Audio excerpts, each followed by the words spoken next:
That's essentially commodities and oil in focus, more on base metals, etc. as we go along. Now, a little bit on India's macros as well. So the October inflation numbers come in at a 14-month high of 6.21%, washing away any hopes of a rate cut in at least the December policy.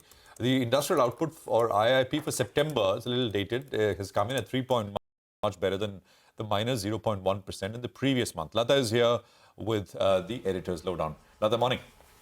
Well, the CPI number was to 6%. That was the CNBC-TV18 poll, but 6.2 is a bit of a nasty jar.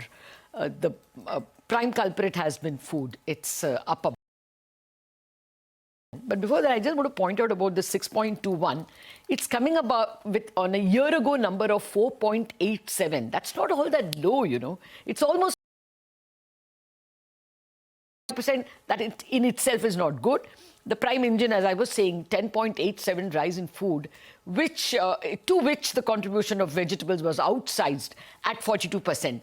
That's a bit of a because veggies are always seasonal. You know, a crop is usually 90 days. So in winter months, you would normally see vegetable prices ebb away.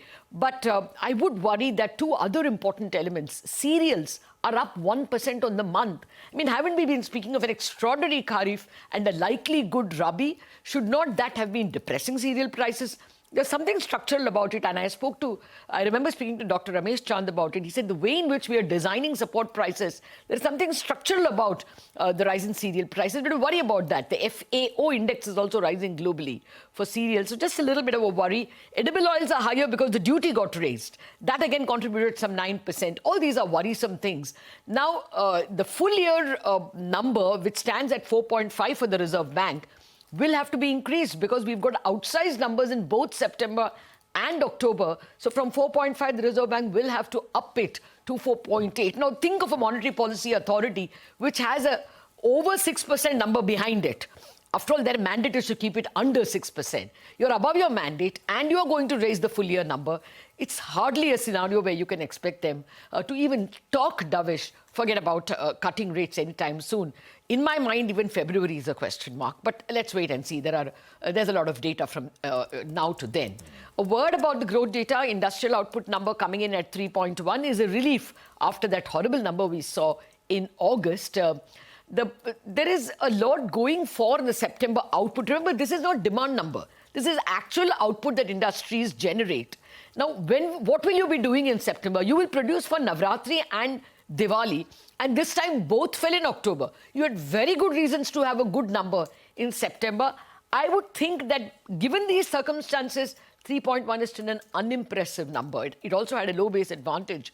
The positive is that consumer durables, consumer non-durables, capex, all of them were at least in positive. There were no negative numbers, but that's about the only thing I can say positive. 3.1 is unimpressive. August is minus 0.1. All this contribute to the GDP number, which will come out, that is the Q2 GDP number, which will come out on November 29th. Tough to see it above 6.5. That can be another nasty jar for the market. Absolutely. Latha, thank you very much. So it's a bit of a sticky